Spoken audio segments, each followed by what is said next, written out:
नमस्कार.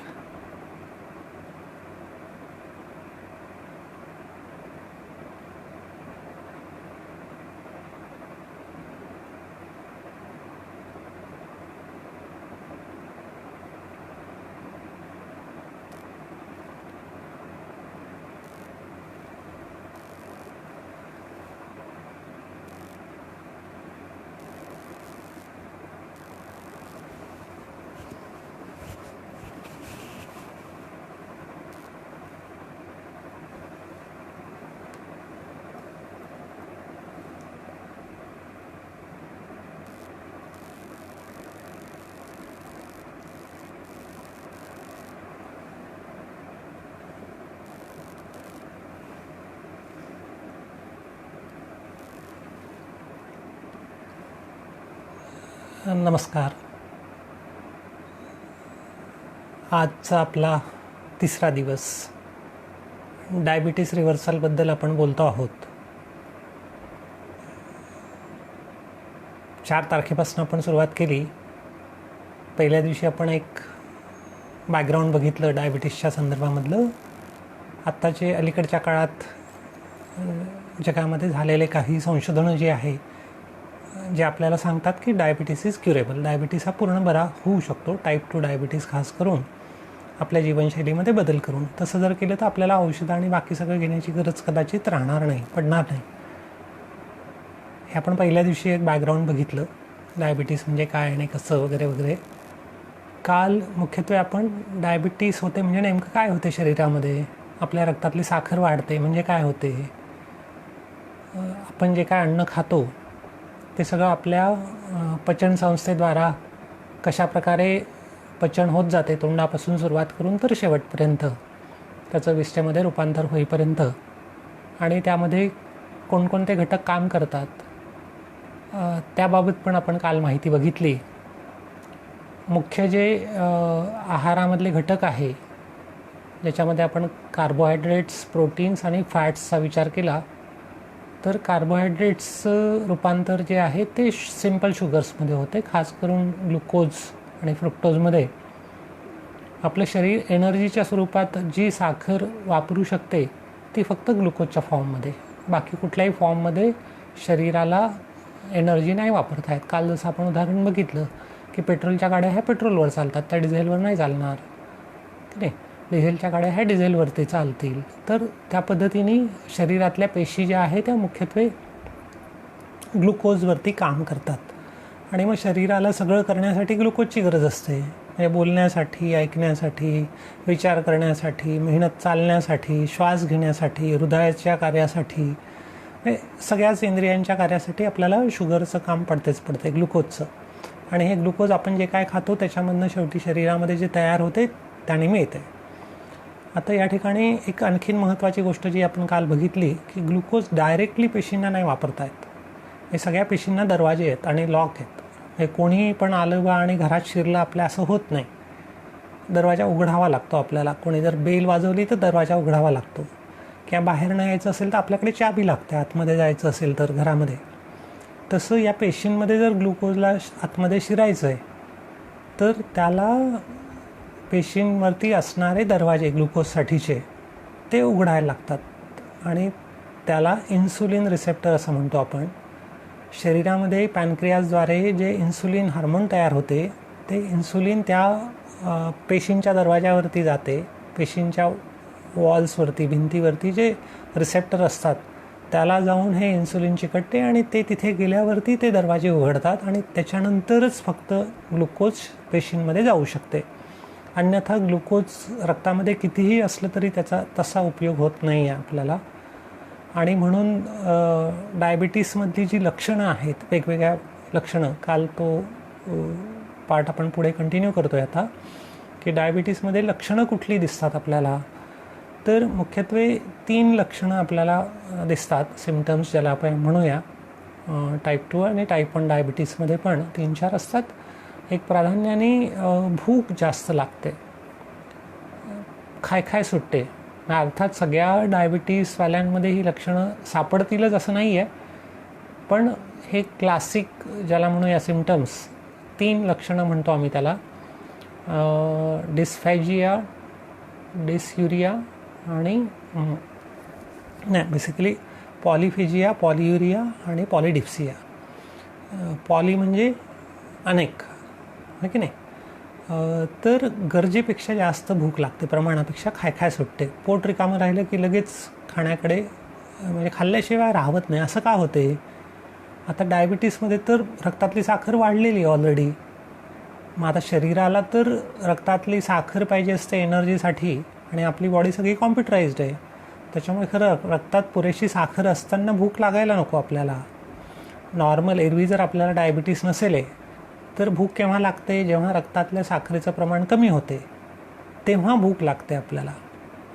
पण डायबिटीसमध्ये मात्र रक्तातल्या साखरेचं प्रमाण ऑलरेडी जास्त असते. मे बी 200, 300, 350, 400, 500पर्यंत असू शकते, आणि तरी भूक लागते.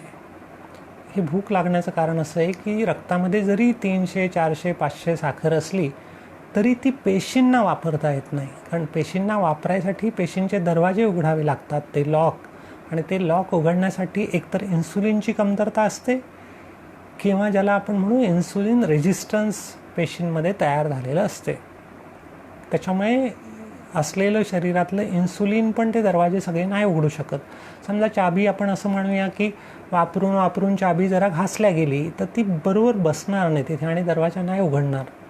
तसं होते इन्सुलिनचं ॲक्शन जी आहे दरवाजे उघडण्यावरती, त्या इन्सुलिन रिसेप्टरवरती, ती होत नाही.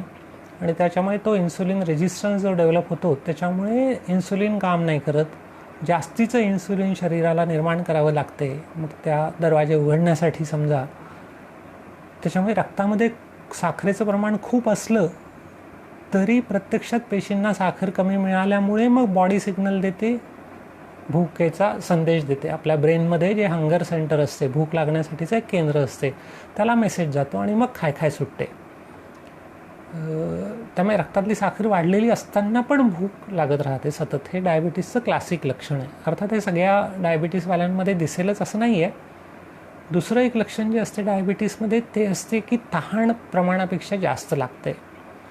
खास करून मोठ्या वयामध्ये रात्र बरेचदा पाणी प्यायला उठायला लागते, मध्ये मध्ये सारखं तोंड कोरडं पडत राहते. आता तहान का लागते त्याच्यामागचं पण विज्ञान आपण समजून घेऊ.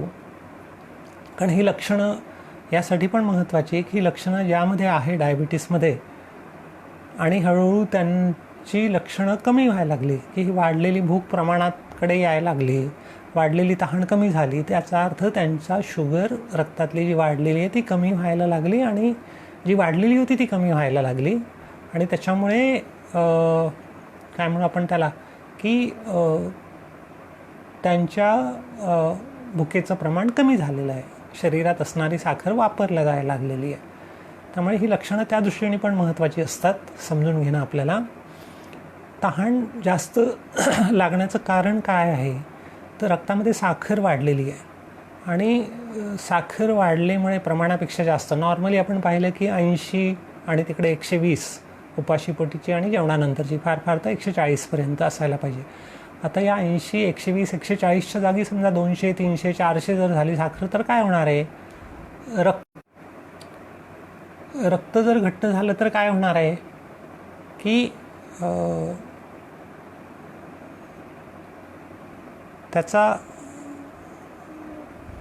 रक्त जर घट्ट झालं तर ते जागोजागी साचून राहू शकते आणि त्याचे दुष्परिणाम होऊ शकतात.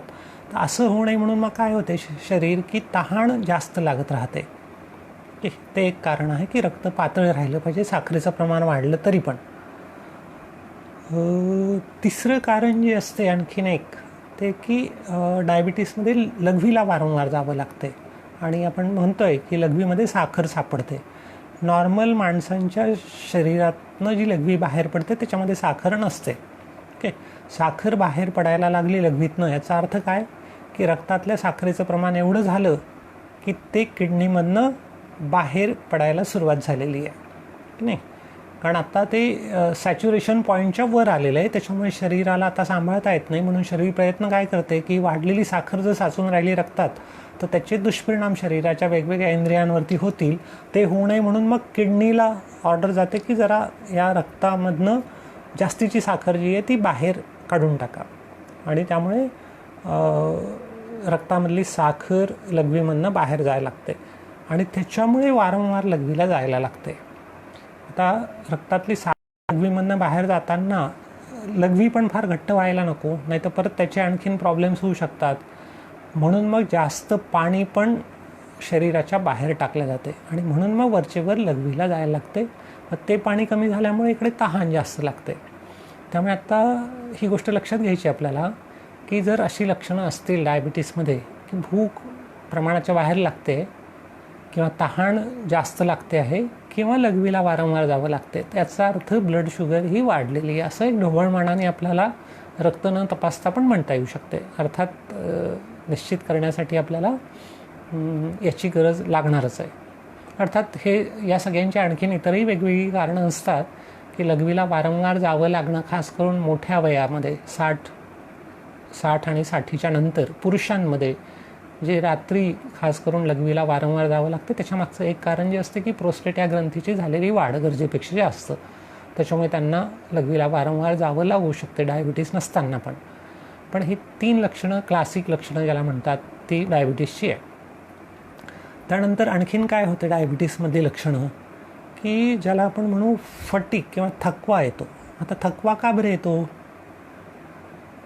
रक्तातली साखर तर भरपूर आहे, त्यामुळे एनर्जी लेवल भरपूर आहे, पेट्रोल टँक फुल आहे, पण ती साखर वापरता येत नाही पेशींना आणि ती वापरता न आल्यामुळे पेशींना योग्य प्रकारे काम नाही करता येत आणि मग पेशी थकतात.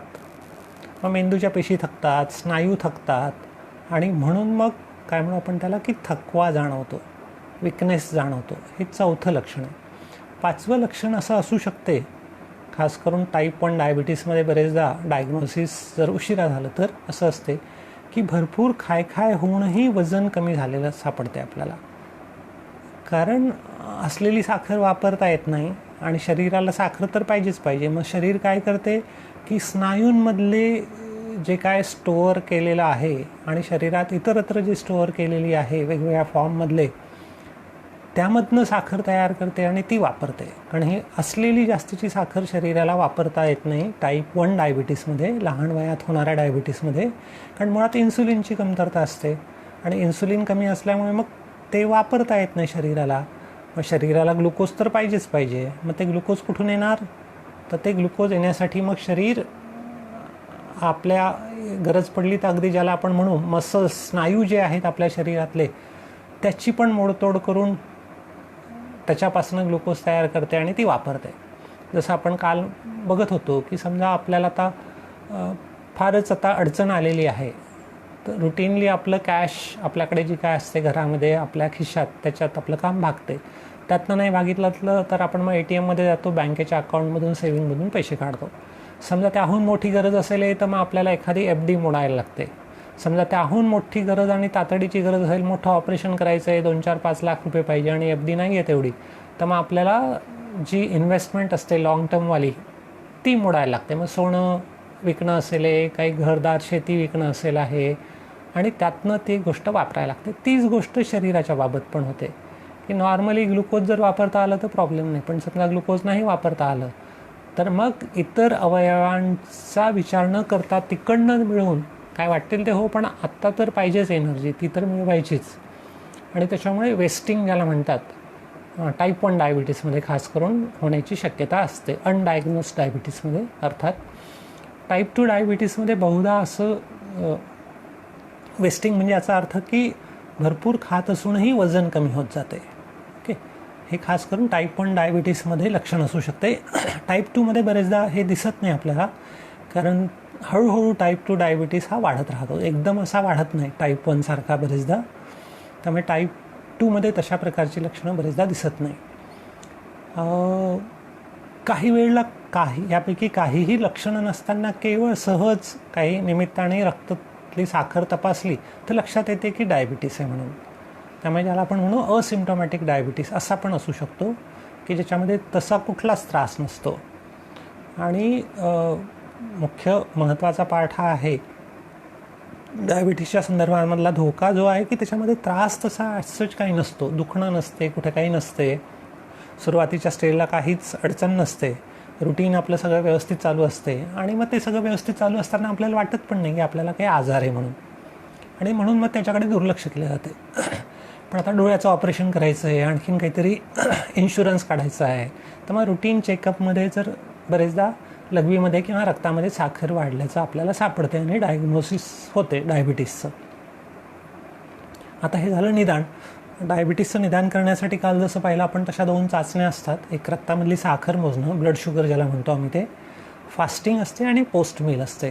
त्यामुळे उपाशीपोटी घ्यायला लागते एक, सकाळी उठल्यावरती चहा घेण्याच्या आधी, आणि एक असते काही नाश्ता किंवा जेवण केल्यानंतर 2 तासांनी, आणि ती दोन्ही मोजल्या जातात. आणि या दोन्हींचं प्रमाण जर गरजेपेक्षा जास्त असेल वाढलेलं, तर त्याला डायबिटीज झाला असं आपण म्हणतो. ओके. किंवा लघवी तपासल्या जाते आणि लघवीमध्ये साखरेचं प्रमाण किती आहे त्याचंही 1+, 2+, 3+, 4+ असं असते, आणि हे बरेचदा रक्तातल्या साखरेशी मिळतं जुळतं असते. तर हे झालं रक्त आणि लघवीची तपासणी. आता आणखीन काय डायबिटीसमध्ये तपासायला पाहिजे? काल मी ज्या तपासणीचा उल्लेख केला ते हिमोग्लोबिन A1C, HbA1c नावाची तपासणी, जी मागच्या 3 महिन्यातल्या तुमच्या ब्लड शुगरचा कंट्रोलचं निदर्शक आहे. आणि हे 5.7पेक्षा कमी पाहिजे, 5.6 किंवा कमी पाहिजे, म्हणजे आपण नॉन डायबिटिक आहोत. 5.7 to 6.4 असेल तर त्याला प्री डायबिटिक म्हणतो आपण, की आता डायबिटीसची शक्यता आहे, सुरुवात होऊ शकते. आणि ते जर 6.4पेक्षा वाढत गेलं तर मग डायबिटीसचा कंट्रोल चांगला नाही असं म्हणता येईल. ते जर 8पेक्षा वाढत गेलं तर डायबिटीसचा कंट्रोल अजिबातच चांगला नाही आहे असं म्हणता येऊ शकते आपल्याला. आणि मग लगेच आपल्याला जरा मग त्याला गांभीर्याने घ्यायला पाहिजे आणि पुढे जायला पाहिजे. तर HbA1c साधारणपणे 3 महिन्यानं एकदा टाईप 1 डायबिटीसवाल्यांनी तर करायलाच पाहिजे. ज्यांचा कंट्रोल चांगला आहे त्यांना 6 महिन्यातनं वर्षातनं एकदा केली तरी चालेल. पण ज्यांचा कंट्रोल नाही आहे व्यवस्थित असं वाटते, किंवा सुरुवातीच्या काळामध्ये पहिल्या वर्षात वगैरे निदान झाल्यानंतर कदाचित दर 3 महिन्यांनी एकदा केलं तर कदाचित कंट्रोल जास्त चांगला येण्यासाठी आपल्याला उपयोगी पडू शकते, म्हणजे माहिती मिळू शकते, डेटा मिळू शकते. ही झाली दुसरी तपासणी डायग्नोसिस करण्यासाठी. आणखीन एक तपासणी जी करायला पाहिजे ती फास्टिंग इन्सुलिन लेवल, म्हणजे जे इन्सुलिन हार्मोनचं प्रमाण किती आहे आपल्या रक्तामध्ये, ही पण एक तपासणी महत्त्वाची आहे. कारण बऱ्याच ठिकाणी टाईप 2 डायबिटीसमध्ये असं दिसते की इन्सुलिनची शरीरात कमतरता नाही आहे, उलट गरजेपेक्षा जास्त इन्सुलिन शरीर तयार करते आहे, जेवढं पाहिजे त्यापेक्षा पण जास्त. आणि त्याच्यामुळे ज्याला म्हणू हायपर इन्सुलिनेमिया, की गरजेपेक्षा जास्त इन्सुलिन रक्तामध्ये आहे आणि तरी ब्लड शुगर वाढलेली आहे. आणि त्याच्यामागचं कारण जे असते ते मगाशी मी जो उल्लेख केला तो इन्सुलिनचं रेजिस्टन्स असते. ते जे दरवाजे उघडायचं काम इन्सुलिन करते ते इन्सुलिन बरोबर काम नाही करू शकत, म्हणून शरीराला आणखीन जास्त इन्सुलिन तयार करत राहावं लागते. त्यामुळे फास्टिंग इन्सुलिन लेव्हल एक जर मोजली तर त्याच्यावरनं साधारणपणे इन्सुलिनची लेव्हल पण आपल्याला कळते. आता याच्यासोबत आणखीन काही तपासण्या जर करता आल्या डायबिटीस निदान झाल्यानंतर तर त्या उपयोगी राहू शकतात बाकी मॅनेजमेंटसाठी, कारण काही आजार हे डायबिटीसच्या सोबत असण्याची शक्यता असते. त्यातला एक तपासणी जी आहे ती आपण ज्याला म्हणू लिपिड प्रोफाईल एकदा करून घ्यायला पाहिजे, म्हणजे ज्याला आपण साध्या भाषेमध्ये कोलेस्ट्रॉलची तपासणी म्हणतो. कारण बरेचदा डायबिटीसमध्ये ज्याला आपण म्हणू जसं शुगरवरती परिणाम झालेला असतो, शुगर मेटॅबॉलिझमवरती, तसं शरीराच्या फॅट मेटॅबॉलिझमवरती पण परिणाम झालेला असतो. आणि त्याच्यामुळे बरेचदा डायबिटीसमध्ये ब्लड शुगरच्या सोबत कोलेस्ट्रॉल पण वाढलेलं असण्याची शक्यता असते. कोलेस्ट्रॉलच्या तपासणीमध्ये एक 4-5 प्रकारचे कोलेस्ट्रॉल तपासल्या जातात. एक टोटल कोलेस्ट्रॉल असते जे साधारणपणे 150पेक्षा कमी असायला पाहिजे. दुसरं जे असते ते LDL नावाचं लो डेन्सिटी लायपोप्रोटीन म्हणतो आम्ही त्याला, तर ते तपासल्या जाते.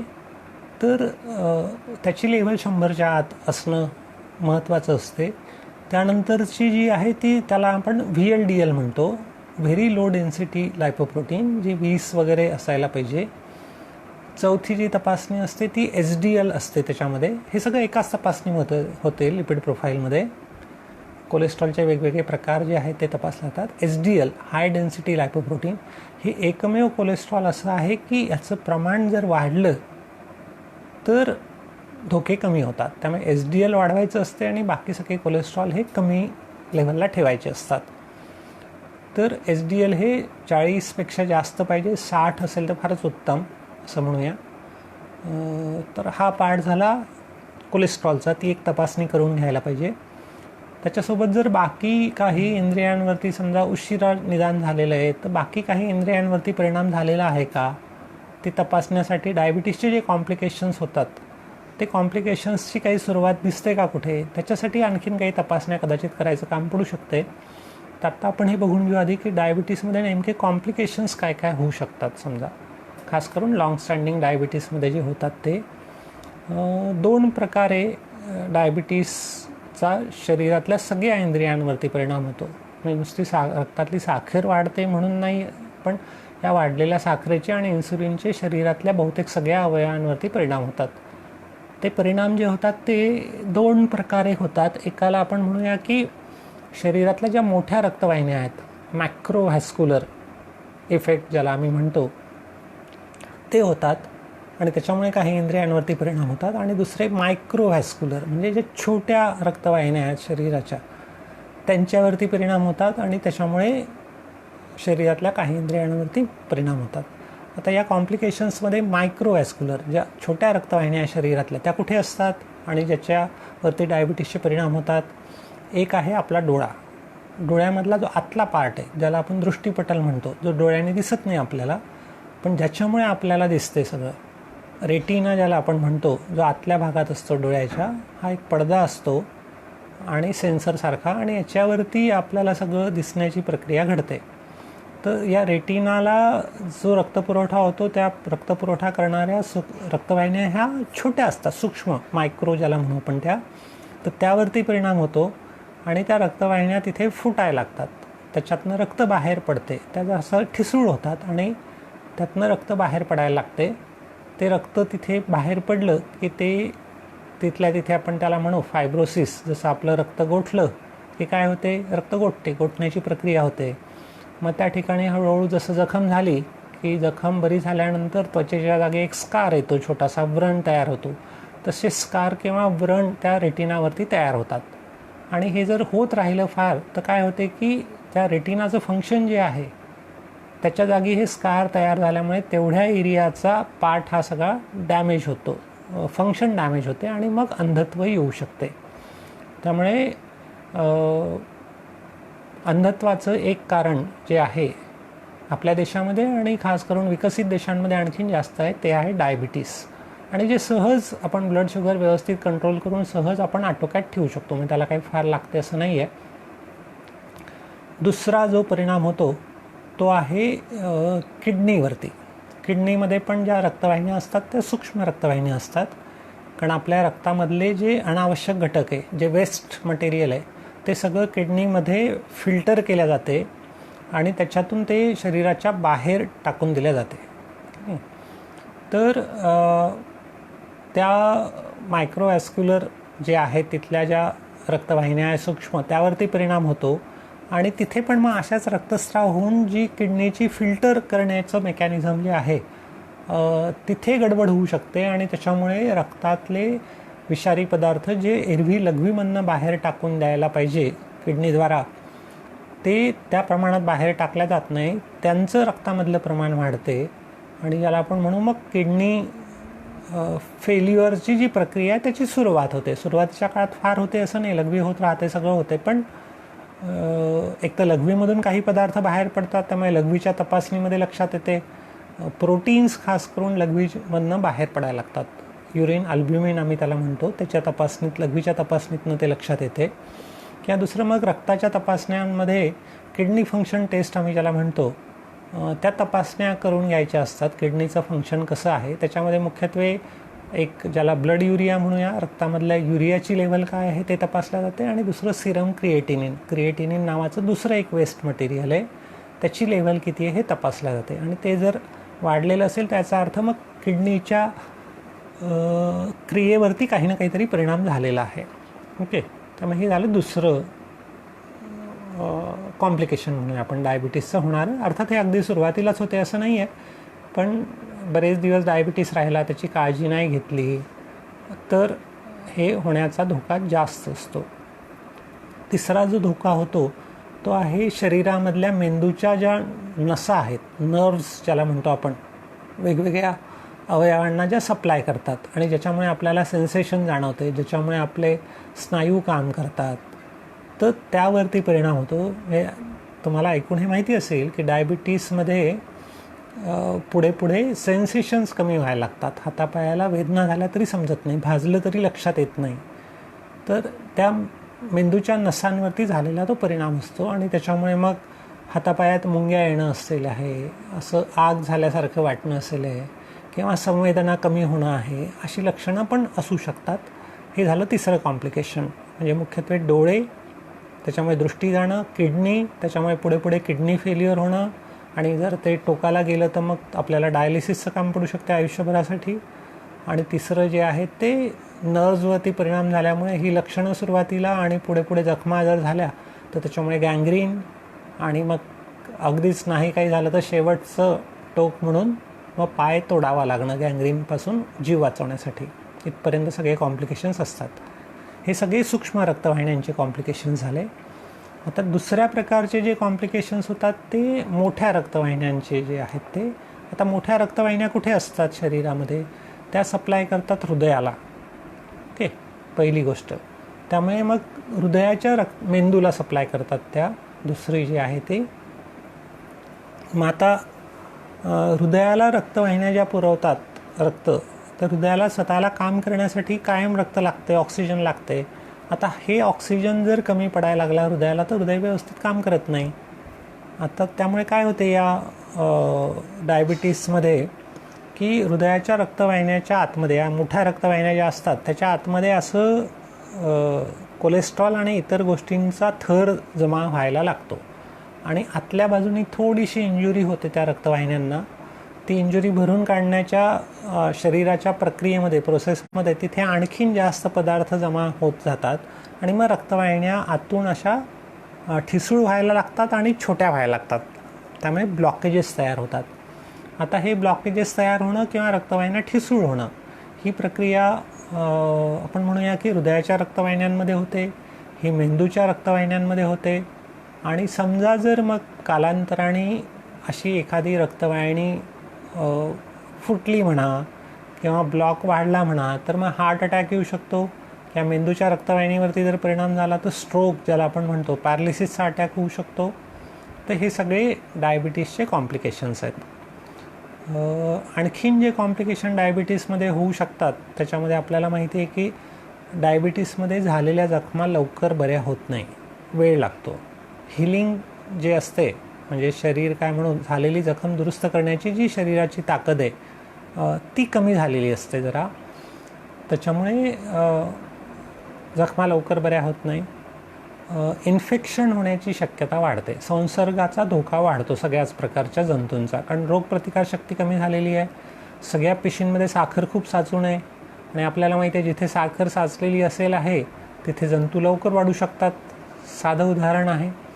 त्याच्यामुळे रोगप्रतिकारशक्ती कमी होते, त्यामुळे वेगवेगळे आजार होण्याचा धोका वाढतो. म्हणून जसं आत्ता आपण म्हणतो या करोनाच्या साथीमध्ये डायबिटीसवाल्यांना जरा धोका जास्त आहे संसर्ग होण्याचा as compared to the normal बाकी लोकांच्या तुलनेमध्ये. त्याच्यामागचं हे कारण आहे. आता हे सगळं त्याच्यानंतरचे परिणाम जे काय होतात ते त्वचेवरती होतात. काही परिणाम, काही प्रकारचे कॅन्सरसाठी पण पोषक वातावरण डायबिटीसमध्ये मिळू शकते. असे अनेक वेगवेगळ्या प्रकारचे कॉम्प्लिकेशन्स होतात डायबिटीसमुळे. आणि डायबिटीसमध्ये तसा त्रास सुरुवातीच्या स्टेजला काही नसल्यामुळे याच्याकडे दुर्लक्ष होण्याची बरीच शक्यता असते. त्यामुळे दुर्लक्ष करायला नको, डायबिटीसला गांभीर्याने घ्यायला पाहिजे सुरुवातीपासूनच. त्यामुळे मुळात डायबिटीस व्हायला नको यासाठी पहिले आपली जीवनशैली तशा प्रकारची असणं. दुसरं, जर डायबिटीस झालेला आहे तर रक्तातली ब्लड शुगर ही आटोक्यात ठेवणं, त्यासाठी प्रयत्न करणं ही दुसरी स्टेप असेल. आणि हे जर केलं तर मग मला असं वाटतं हे सगळे कॉम्प्लिकेशन्स होण्याचा धोका हा कमी राहणार आहे आपल्याला. तर आत्ता आपण बघूया पुढे की डायग्नोसिस झालं, निदान झालं आणि आता काय म्हणू आपण कॉम्प्लिकेशन्स काय असू शकतात ते बघितले. आता उपचार काय असू शकतात डायबिटीससाठी, ट्रीटमेंटच्या पार्टकडे येऊ आपण. आणि मुख्यत्वे मी जे काय मांडणार आहे, मी औषधांबद्दल तर काही बोलणार नाही आहे फारसं, पण मुळात औषधं सोडून काय आपण उपचार करू शकतो डायबिटीससाठी, थेरपी, तो मुख्य भाग असणार आहे आपला. की डायबिटीसचं निदान झालं आत्ता त्यांच्यासाठी पण उपयोगी पडेल, डायबिटीस होऊ नये यासाठी पण उपयोगी पडतील ह्या गोष्टी मुळात, किंवा आपल्याला स्वतःला निरोगी आयुष्य जगण्यासाठी पण उपयोगी पडतील ह्या गोष्टी सगळ्या. किंवा डायबिटीस झालेला आहे आणि तो आपल्याला रिव्हर्स करायचा आहे, आपल्याला असलेली औषधं बंद व्हावीत असं वाटते, त्या दिशेने आपल्याला वाटचाल करायची आहे, तर त्यासाठी पण ह्या गोष्टी उपयोगी पडणार आहेत. त्यामुळे तो पुढच्या आत्ता इथून पुढच्या सत्रांचा सगळा फोकस जो असणार आहे तो हा असणार आहे. ओके, तर काय काय आपल्या हातात आहे त्याच्याकडे आपण जाणार आहोत आत्ता. तर या म्हणजे आत्तापर्यंतच्या काल आणि आज मी जे काय मांडलं डायबिटीजबद्दल, याच्याबद्दल जर तुमच्या मनामध्ये काही प्रश्न असतील, काही अजून जर क्वेश्चन्स असतील, तर जरूर तुम्ही कॉमेंट म्हणून पाठवू शकता. मे बी आज जाता जाता शेवटच्या 5 मिनटामध्ये किंवा मग उद्या त्याला सुरुवातीला मला घेता येईल. काल पण काही प्रश्न आलेले होते, ते प्रश्नांची उत्तरं मला असं पुढच्या सेशनमध्ये कदाचित आपल्याला मिळतीलच आहे त्या सगळ्यांची. तो विषय आला की मग मी ते सगळे प्रश्न त्या विषयाला जोडून त्या प्रश्नांची उत्तरं देण्याचा प्रयत्न करणार आहे. म्हणजे असं मुद्दामच एका प्रश्नाचं वेगळं उत्तर न देता त्या विषयाच्या अनुषंगाने मग जो प्रश्न असेल तो विषय मांडताना मग त्या प्रश्नाचं उत्तर आपोआपच दिलं जाईल. त्यामुळे जरूर तुमच्या कॉमेंटमध्ये हे सगळं तुम्हाला जे काय वाटतं ते लिहून कळवा, त्याचा फायदा होईल आपल्याला. त्या सगळ्या शंकांचं निरसन आपल्याला करता येऊ शकेल आहे. आता थेरपी म्हणून काय आहेत आपल्याकडे उपलब्ध, डायबिटीस निदान झालं आहे, आता पुढे काय करायचं समजा, तर एक औषधांबद्दल एकदा थोडक्यात सांगून टाकतो फक्त, की जे आज औषधं उपलब्ध आहेत डायबिटीससाठी, ज्याला आम्ही म्हणतो एक तोंडाने घ्यायच्या गोळ्या आहेत, 3-4 प्रकारचे त्याचे गट आहेत. त्याच्या फार खोलात आत्ता मी जात नाही, त्यात कदाचित तुमच्यापैकी ज्यांना डायबिटीस आहे ते घेत असतील आत्ता गोळी कुठली ना कुठली तरी शक्यता आहे. त्यामुळे एक तोंडाद्वारे दिल्या जाणाऱ्या गोळ्या, ह्या गोळ्या काय करतात, ह्या गोळ्या एकतर इन्सुलिन तयार करण्याचं प्रमाण वाढवतात शरीरात, त्यामुळे पॅनक्रियाजला एक धक्का देतात की अजून जास्तीचं इन्सुलिन तयार करा. काही गोळ्या ज्या आहे त्या रक्तातली साखर जी आहे ती कमी करण्याचं प्रमाण करतात आहे, वेगवेगळ्या प्रकारे काम करून असं म्हणूया आपण. ओके, त्यामुळे गोळ्या घेणं काहीतरी, आणि मग त्या ठरलेल्या वेळी घ्यायच्या असतात, त्याचा डोस जरा ठरवायचा असतो. आणि एखाद्या वेळेस डोस जास्त झाला औषधाचा, किंवा एखाद्या दिवस जेवण स्किप झालं, समजा जेवलो नाही, उपवास झाला काही कारणाने, तर त्यावेळेस रक्तातली साखर गरजेपेक्षा जास्त कमी होऊ शकते आणि त्याला हायपो असं म्हणतात, की रक्तातली साखर कमी झाली तर चक्कर यायला लागते, गरगरायला लागते, रक्तातली साखर कमी झाल्याची ही लक्षणं आहे. त्यामुळे सगळ्या डायबिटीसवाल्यांनी ही लक्षणं लक्षात ठेवली पाहिजे, खास करून जे गोळ्यांवरती येते, की रक्तातली साखर कमी झाली तर चक्कर आल्यासारखं वाटते, अंधारी आल्यासारखं वाटते, गरगरल्यासारखं वाटते, आणि अशा वेळेला पटकन मग काहीतरी खाऊन घ्यायला पाहिजे असते.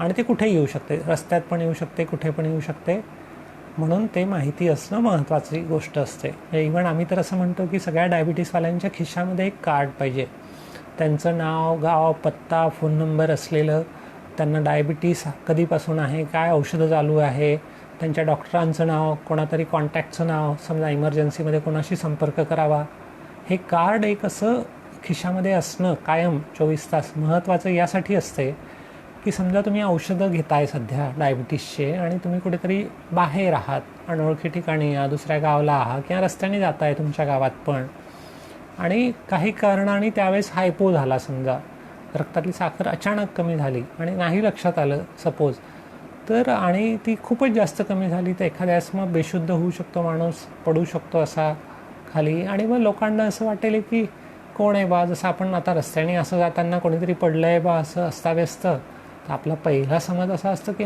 बहुधा दारू बिरू पिऊन पडला असेल, हे जाऊ द्या काय करायचं आपल्याला, तर असं दुर्लक्ष होण्याची शक्यता असते.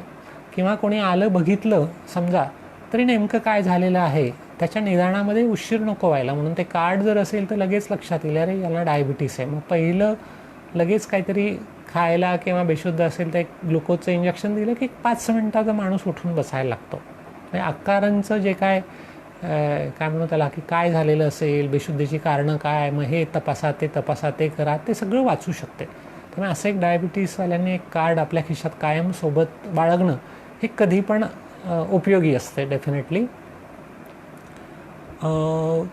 दुसऱ्या प्रकारचं जे औषधांचा वापर आज होतो डायबिटीसमध्ये ते आहे इन्सुलिनचे इंजेक्शन.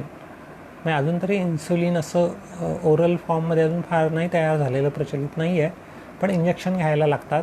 त्याचे वेगवेगळे प्रकार आहे, एक 6 तास काम करणारं, 24 तास काम करणारं. आणि हे इन्सुलिनचा डोस एकदा नक्की करायला लागतो की आपली ब्लड शुगर एका लेव्हलला ठेवण्यासाठी मग किती आपल्याला इन्सुलिन लागणार आहे. त्याचा डोस सुरुवातीला डॉक्टर जरा तपासून एक 8-15 दिवस जरा तुमची ब्लड शुगर किती राहते आणि मग तो डोस ॲडजस्ट करावा लागतो सुरुवातीच्या काळामध्ये. आणि मग तेवढे इंजेक्शन तुम्हाला घ्यायला लागतात. आणि त्याच्या वेळा ठरलेल्या असतात की समजा तुम्ही आता ब्रेकफास्ट करणार आहात तर ब्रेकफास्टच्या आधी घ्यायचं आहे समजा, आणि मग ब्रेकफास्ट करायचं आहे, किंवा जेवणाच्या आधी घ्यायचं आहे, किंवा संध्याकाळला इतके वाजता घ्यायचं आहे, तर ते त्याच वेळी ते घ्यायला लागते. समजा तुम्ही इंजेक्शन घेतलं इन्सुलिन आणि जेवणाला 2 तास उशीर झाला तर त्या इन्सुलिनमुळे रक्तातली साखर प्रमाणापेक्षा कमी होईल आणि परत हायपोचा अटॅक येण्याची शक्यता राहील की नाही. त्यामुळे तो एक जरा काळजी इन्सुलिन घेणाऱ्यांसाठी गरजेची असते. तर मुख्यत्वे या 2 प्रकारची औषधं आज डायबिटीससाठी उपलब्ध आहेत. तर त्या औषधांच्याबद्दल मी जाणार नाही फारसं, ते तुमचे डॉक्टर तुम्हाला त्याच्याबद्दल जास्त चांगले सांगतील. औषधं सोडून आपल्या हातात काय उपचार आहेत त्याच्याकडे आपण येऊया आता मुख्यत्वे. आणि ते जे उपचार आहेत त्याच्यामध्ये जसं काल आपण पाहिलं की ब्लड शुगर वाढण्याची 2च कारणं आहे. एक तर आवक जास्त आहे आणि खर्च कमी आहे. त्यामुळे ते जर रिव्हर्स करायचं आपल्याला तर सोपा मार्ग आहे की आपल्याला आवक कमी करायची आणि खर्च वाढवायचा. म्हणजे साखरेचं प्रमाण रक्तातलं कमी करण्यासाठी काय करायचं की रक्तामध्ये जास्त साखर मिसळणार नाही बा. म्हणून मग काय करायचं की आपल्या आहारामधनं ज्याच्यापासून साखर तयार होते अशा पदार्थांचं मॅनेजमेंट करायचं, अशा पदार्थांना रिस्ट्रिक्शन करायचं की जेणेकरून रक्तामधली साखर फार वाढणारच नाही, एक गोष्ट. आणि दुसरा उपाय जो आहे तो समजा रक्तातली साखर जास्तीची जी आहे ती वापरायची आहे. पेशींमध्ये जी जमा झालेली आहे, जी एनर्जी स्टोअर झालेली आहे ती लिव्हरमध्ये आहे, साखरेच्या स्वरूपात आहे किंवा ती फॅटच्या स्वरूपात आहे. चरबी जास्त आहे, आपलं वजन जास्त असेल तर मग ते फॅटच्या स्वरूपात जमा झालेली आहे. तर त्याचं कन्व्हर्शन ग्लुकोजमध्ये जर करता आलं तर असलेलं फॅटही कमी होणार आणि त्याच्यामुळे ती एनर्जी पण मिळणार आणि मग आपल्याला जास्तीच्या बाहेरच्या अन्नामधून आपल्याला काय म्हणू साखरेची गरज पडणार नाही, तेवढ्या सगळ्या साखरेची. तर मुख्यत्वे डायबिटीसच्या ट्रीटमेंटच्या मागची ही 2 काय म्हणू 2 मुख्य हे उपाय, साधे सोपे अगदी, की इनटेक कमी करणं आणि एक्सपेंडिचर वाढवणं. साधी गोष्ट आहे. आता त्याच्या जरा आपण विस्तारामध्ये जाऊ, म्हणजे नेमकं काय करायचं. ओके, आता एक आणखीन लक्षात घ्यायला पाहिजे आपल्याला, डायबिटीस होण्याची शक्यता कोणाला जास्त असते. ओके, त्याच्या आधी आपण जस्ट पाहून घेऊया त्या इनटेक आणि एक्सपेंडिचरकडे जाण्याच्या आधी की ज्यांची वजनं गरजेपेक्षा जास्त आहे अशांना डायबिटीस होण्याचा धोका जास्त असतो. ओके, कारण अशांच्या शरीरामध्ये इन्सुलिन जरी पुरेशा प्रमाणात तयार होत असलं तरी इन्सुलिनला रेजिस्टन्स असतो जास्त. त्यामुळे शरीरात असलेलं इन्सुलिनही काम नाही करत आहे. आणि मग म्हणून मग वजन आपलं किती असलं पाहिजे, तर त्याच्यासाठीची वेगवेगळी सूत्रं आहेत. तर एक सूत्र असं आहे की काय म्हणू आपण त्याला, की आपल्या प्रौढांसाठी सांगतो आहे अर्थात मी हे, की 20व्या वर्षी जेवढं आपलं वजन होतं तेवढं आयुष्यभर असलं पाहिजे. हे एक पहिलं सूत्र म्हणता येईल आपल्याला. दुसरं सूत्र असं आहे की आपल्या पोटाचा घेर, बेंबीच्या ठिकाणी वेस्ट साईज किती आहे, तर वेस्ट साईज आपली 32 इंच असावी आयडियली, म्हणजे 80 सेंटीमीटर. ओके, पुरुषांच्या बाबत आणि स्त्रियांच्या बाबत मे बी 85 सेंटीमीटर, 80 सेंटीमीटरच पकडूया आपण, वेस्ट साईज असली पाहिजे. त्यामुळे आपल्या अंडरविअरची साईज किती आहे, आज ती जर 34, 36, 38, 40 जर असेल तर गडबड आहे. त्याच्यामुळे ब्लड शुगर वाढते आणि डायबिटीसचा धोका वाढतो. त्यामुळे ती साईज आपल्याला 32 इंचपर्यंत आणायला लागेल. तर मी माझं उदाहरण सांगेल की माझी हाईट 6 फूट आहे. ओके, आणि आत्ता माझं वजन 63 किलो आहे. तर मधल्या काळामध्ये जरा एक थोडंसं जरा दुर्लक्ष झालं होतं आणि त्याच्यामुळे माझं वजन वाढत वाढत एक 80 किलोच्या आसपास झालेलं होतं एक साधारण 3-1 वर्षापूर्वी. मग थोडंसं आणखीन जरा जागरूक झालो, काही गोष्टी केल्यात आणि मग 80वरनं आता 63वरती आलो आहे. माझी वेस्ट साईज तेव्हा साधारणपणे झाली होती 103 सेंटीमीटर. ओके, जी आत्ता झालेली आहे एक 85-84 सेंटीमीटरपर्यंत खाली आलेली आहे. म्हणजे अजूनही मला स्कोप आहे, अजूनही एक 4-6 सेंटीमीटर कमी झाली तर चांगलंच राहणार आहे की नाही. फक्त हे सगळं करण्याची फार घाई करण्याची गरज नाही आहे. अगदी आपल्याला हळूहळू हे सगळं होऊ शकते आणि मग ते टिकलं पाहिजे, हे महत्त्वाचं. नुसतं वजन कमी होणं महत्त्वाचं नाही, तर कमी झालेलं वजन टिकणं कायम दीर्घकाल हे महत्त्वाचं आहे. नाही तर वजन तर कमी होतेच होते. आपल्यापैकी अनेकांनी वजनं कमी केलेली आहेत, पण प्रॉब्लेम हा असतो की कमी झालेलं वजन टिकत नाही, परत ते वाढते. तसं नको व्हायला. त्यामुळे दुसरा जे इंडिकेटर आहे ते वेस्ट साईज किती आहे आपला, आणि तिसरं जे इंडिकेटर आहे ज्याला आपण म्हणूया ते आहे आपल्या वजन किती आहे. आता वजन कसं, त्याच्यासाठीचं जो इंडिकेटर आहे त्याला म्हणतात बॉडी मास इंडेक्स, BMI. हा BMI कसा कॅल्क्युलेट करायचा, तुम्ही गुगलमध्ये जा आणि BMI कॅल्क्युलेटर लिहा, त्यात तुम्हाला BMIचा फॉर्म्युला येईल. BMI म्हणजे वजन भागिला उंचीचा वर्ग.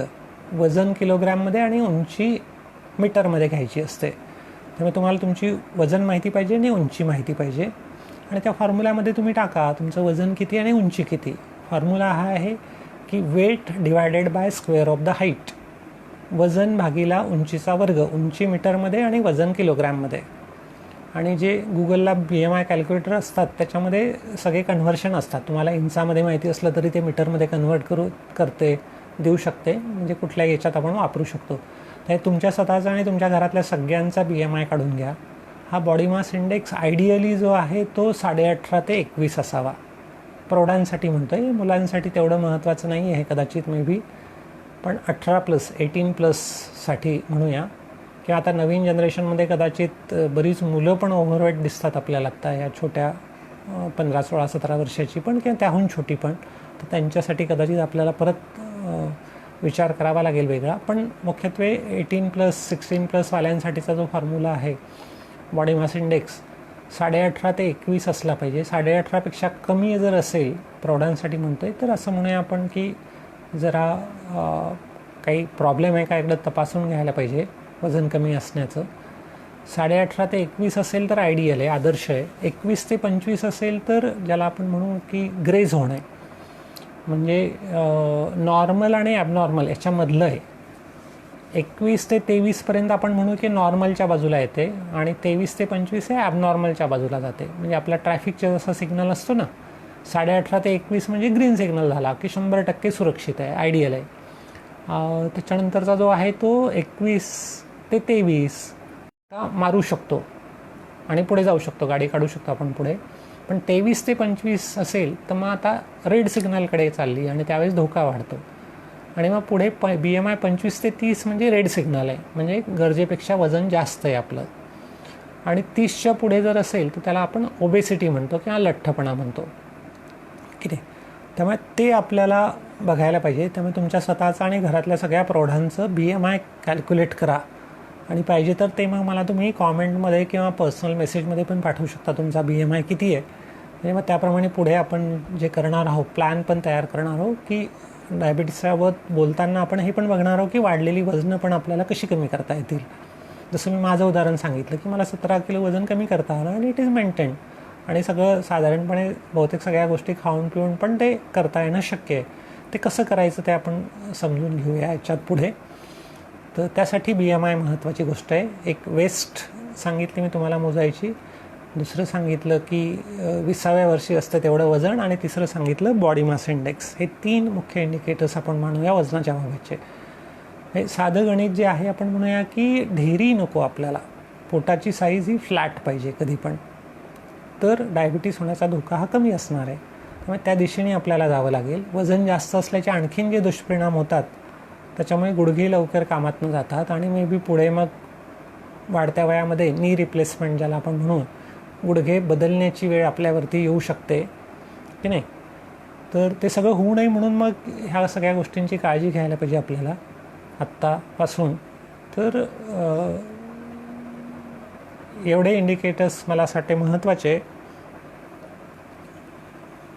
आत्ता थेरपीच्या अंगाकडे आपण जाणार आहोत, पण मला असं वाटतं आत्ता आपले जवळपास एक झाले 40-45 मिनटं झालेले आहे. त्यामुळे आज कदाचित आपण सुरू न करता ते उद्या सुरू करूया.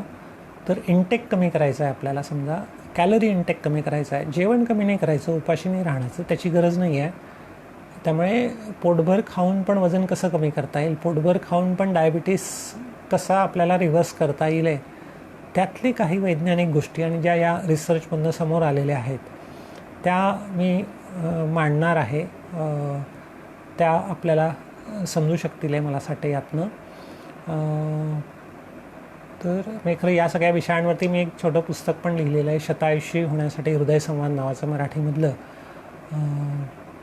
तर काही आर्टिकल्स पण आहे. माझा एक ब्लॉग पण आहे, त्या ब्लॉगवरती काही आर्टिकल्स पण मी दिलेले आहेत हे, की वजन कसं कमी करता येईल आणि काय मराठीमध्ये, तर ही सगळी माहिती तुम्हाला मिळू शकेल मे बी. फेसबुकवरती पण तुम्हाला सापडेल. माझं फेसबुक पेज जर तुम्ही स्क्रॉल करत गेले आणि खाली घेत गेले मागे तर त्यामध्ये पण या संदर्भामधल्या काही स्लाईड्स असू शकतात, काही पुस्तकांचे रेफरन्सेस असू शकतील आहे. तर बरंचसं असं रेफरन्स मटेरियल पण तुम्हाला फेसबुक वॉलवरती माझ्या मागे जर गेलात तर ते मिळू शकेल. किंवा मग ज्यांना इंटरेस्ट असेल त्यांनी माझा व्हॉट्सअप नंबर जो आहे त्याच्याशी कनेक्ट झालं तर मला व्हॉट्सअपवरती पण काही गोष्टी कदाचित शेअर करता येतील. तर आजचं सत्र आपण या ठिकाणी समाप्त करूया आणि उद्याच्या सत्रामध्ये आपण बघणार आहोत मग की आहाराचा पार्ट, खास करून मेजर जो पार्ट आहे तो आहाराचा असणार आहे, की आहारामध्ये आपल्याला काय चेंजेस करावे लागणार as an medicine for diabetes. आपल्याला आता औषधं बंद करण्याच्या दिशेने जायचं आहे समजा, तर मग त्यासाठी आहार आपला कसा असला पाहिजे, या मुळात आपल्याला व्हायलाच नको डायबिटीस, तर त्यासाठी आपला आहार कसा असला पाहिजे, आपली वाढलेली वजनं आटोक्यात येण्यासाठी आहार कसा असला पाहिजे, ब्लड प्रेशर आपल्याला आहे, ब्लड प्रेशर आपल्याला ते पण आपल्याला समजा रिव्हर्स करायचं आहे, त्यासाठी पण आपल्याला काय, त्यामुळे आहार हेच औषध असं म्हणूया आपण. तर ते काय असलं पाहिजे त्याच्या जरा विस्तारामध्ये आपण जाऊया उद्या पण.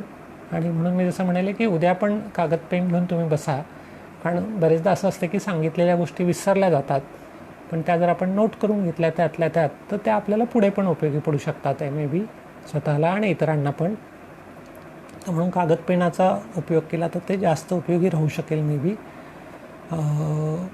तर आत्ता आजचं सत्र आपण या ठिकाणी थांबूया. तुमचे काही प्रश्न असतील तर जरूर लिहून पाठवा.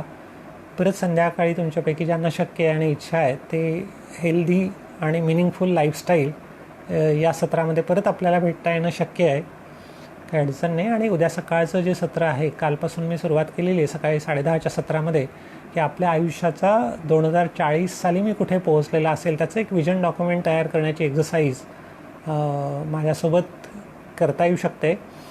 त्याचं सत्र उद्या सकाळी 10:30ला परत असणार आहे. कालची झालेली सत्र सगळी माझ्या फेसबुक पेजवरती आहे अपलोड केलेली, सेव्ह आहेत त्या ठिकाणी, ती पाहता येईल, ती तुम्हाला शेअर पण करता येतील. आजचं पण सत्र हे आपण अपलोड करतो आहे. तुमचे काही प्रश्न शंका असतील तर त्या जरूर पाठवा. आणि या ठिकाणी आत्ता आपण आजच्या सत्राला विराम देऊया. नमस्कार सगळ्यांना, धन्यवाद.